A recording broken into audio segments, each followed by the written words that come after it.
Catch Me If You Can is a film based on true events about a criminal mastermind.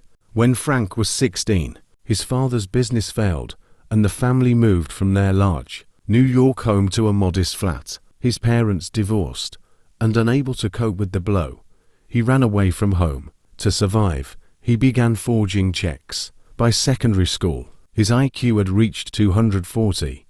When his supply of forged checks ran out, Frank saw pilots on the street looking dashing and respected, so he began impersonating one. He wore an aviation pilot's uniform and even produced employee cards for well-known airlines. This made it very convenient for him to cash the forged checks at airports and banks. He forged employee credentials and even received monthly wages from Pan Am. This began drawing the attention of the Federal Bureau of Investigation. Agent Carl Hanratty once tracked Frank to his hotel and rushed to his room, where Frank nearly escaped. He immediately claimed to be a Secret Service agent named Barry Allen, also investigating Frank's case. Frank grew increasingly bold, impersonating a doctor.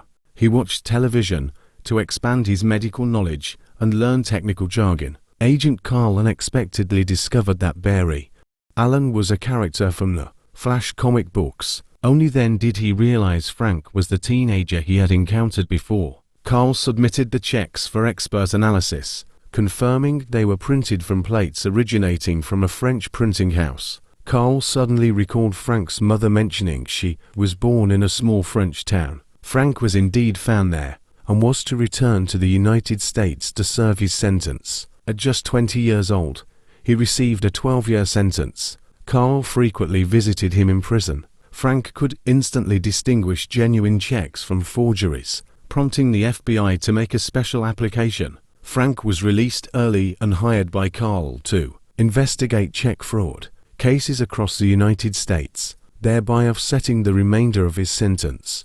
Office life proved stifling.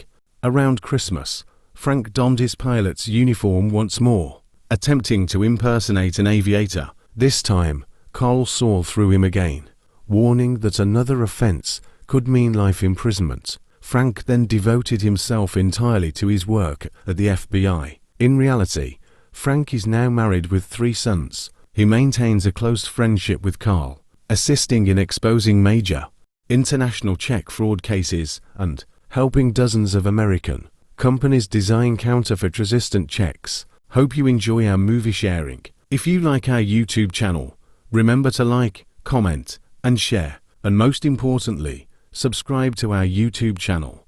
Hilarious moments.